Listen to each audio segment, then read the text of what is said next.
बात हरियाणा की करते हैं। फरीदाबाद नगर निगम घोटाला अब आम हो गया है। आए दिन किसी न किसी घोटाले से जुड़ी हुई खबरें सामने आती रहती हैं। ऐसा ही एक और नया घोटाला सामने आया है। इसको लेकर हमारे संवाददाता संदीप गोयल ने की गई छानबीन पर आधारित एक रिपोर्ट तैयार की है। देखिए।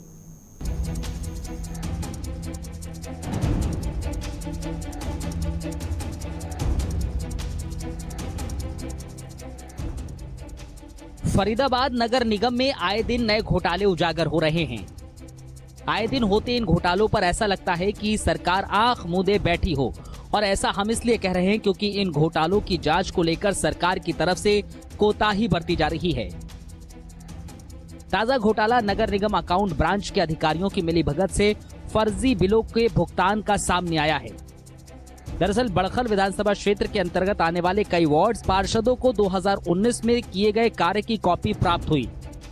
इसमें काम की लागत से कई गुना ज्यादा रकम पेमेंट ठेकेदारों को देने की बात सामने आई। मसलन पानी के ट्यूबवेल लगाने और वार्ड क्षेत्र में इंटरलॉकिंग टाइल्स में जहां करीब 22 लाख का खर्च हुआ, वहीं ठेकेदारों के जरिए 6 करोड़ का बिल थमा दिया गया। वहीं ताज्जुब इस बात का है कि ठेकेदारों को अकाउंट ब्रांच के अधिकारियों की मिलीभगत से 80 से 90 लाख रुपए तक का पेमेंट भी। भाई मैं वार्ड 16 से पार्षद हूँ और मेरे संज्ञान में भी 3-4 दिन पहले मामला आया। मेरे 3 काम थे, एक 3.5 लाख रुपए का, एक 9 लाख कुछ पैसे का है, एक 8 लाख कुछ का है। मतलब 22 लाख के कामों को इन्होंने लगभग 6 करोड़ रुपए पेमेंट बना रखी है, नहीं समझे। और उसमें पेमेंट भी इन्होंने सारी उठा ली है, क्योंकि पेमेंट जो वाउचर है उसमें भी इन्होंने कम से कम 2.5 करोड़ रुपए उठा लिए हैं, जो 22 लाख के काम थे उसके। अच्छा सर, आज भी ये बैठक हुई है, आपने जो कमिश्नर के सामने ये बात रखी है, क्या आश्वासन मिला है, कैसे जांच होगी विजिलेंस की? हालांकि जांच हो रही है, लेकिन आप जो है एफआईआर की मांग कर रहे हैं। नहीं, मैंने तो कमिश्नर मैडम को कहा कि ये प्रथम दृष्टया ये एफआईआर होनी चाहिए थी। इसमें घोटाला इस तरह का कि प्रथम दृष्टया इसमें एफआईआर होनी चाहिए थी, और उस जो कॉन्ट्रैक्टर है उसका जो खाते सीज होने चाहिए थे। इसी तरह नगर निगम वार्ड नंबर 14 के पार्षद जसवंत सिंह ने भी बिलों में हुए फर्जीवाड़े का मुद्दा उठाते हुए कहा, इंटरलॉकिंग टाइल लगाने और पानी के ट्यूबवेल्स लगाने के नाम पर कई गुना अधिक बिल बनाए गए। कई बिलों को रिवाइज कर कई गुना अधिक पेमेंट ठेकेदारों को की गई। हाँ, ये देखो बड़े हमारे लिए बड़ी शर्म की बात है, हमारे पब्लिक के लिए भी देखो कितने दुख की बात है। अगर ये पैसा हमारे विकास में लगा होता तो ये स्वर्ग बन गया होता ये इलाका। जो कुछ फाइलें मेरे एरिया में भी 5 फाइल थी जो हमने बनवाई पिछले दिनों में, इंटरलॉकिंग टाइल और ट्यूबवेल की। वो जो उन जितनी फाइल थी वो 1 करोड़ के आसपास का है, 1.25 करोड़ के आसपास की थी। वो उसका काम हुआ, वो काम हमारी जानकारी में था कि ये फाइलें बनी, हमने काम करवाना है, वो करवा दिया। उसके बाद उन्हीं को रिवाइज करते हैं। ये कोई तरीका है इनका कि जो अधिकारियों का आपस में बैठ के, जिसको किसी को पता नहीं है, रिवाइज कर करके उसको तकरीबन 8 करोड़ के आसपास जो है उस मेरे एरिया में जो उसको पैसे को बनाया और वो उसको पूरा निगम वार्ड नंबर 37 के पार्षद दीपक चौधरी ने पूरे मामले में नगर निगम की मिलीभगत बताई।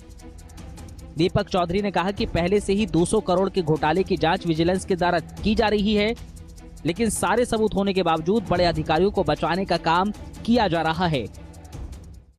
देखिए, जस्टिस, आपने सुना एक कहावत है, जस्टिस डिले जस्टिस डिनाइड, न्याय में देरी न्याय से वंचित।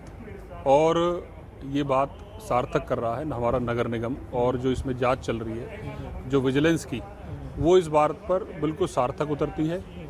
और हमें आज तक इसमें ये समझ नहीं आ रहा कि जांच किस बात की कर रहे हैं। इसमें बिल्कुल स्पष्ट है कि इसमें घोटाला हुआ है, गलत चीज़ें हुई हैं, काम नहीं हुआ, मौके पर देख लिया, कार्रवाई नहीं हुई, फेक वर्क ऑर्डर बना रखे हैं और उन फेक वर्क ऑर्डर्स के आधार पर भुगतान किया गया है, बहुत बड़ा भुगतान किया गया है। इसके अलावा जो 5-5, 10-10 लाख रुपए की छोटी छोटी फाइलें हैं, उनको रिवाइज कर 2-2 करोड़ रुपए की सैकड़ों फाइलों से भुगतान किया गया है। अगर इतनी बड़ी चीज़ों में भी जांच करनी है और इतनी लंबी जांच करनी है, तो निश्चित रूप से जो इसमें जांच में देरी की जा रही है, ये जो अपराधी हैं, जो लोग हैं, इनको कहीं ना कहीं छूट देने का काम किया जा रहा है। और इसमें राजनीतिक लोगों की इन्वॉल्वमेंट है, अधिकारियों का योगदान है, और तभी ये इतना बड़ा घोटाला हो पाया है। फरीदाबाद नगर निगम के पार्षदों के खुद खुलकर इतने बड़े घोटाले का पर्दाफाश करने के बाद अब सबकी नजर राज्य सरकार पर है। इस मामले में जांच के आदेश कब दिए जाते हैं और संबंधित अधिकारियों के खिलाफ क्या एक्शन होता है, ये जरूर देखना होगा। फरीदाबाद से JK24/7 न्यूज के लिए संदीप गोयल की रिपोर्ट।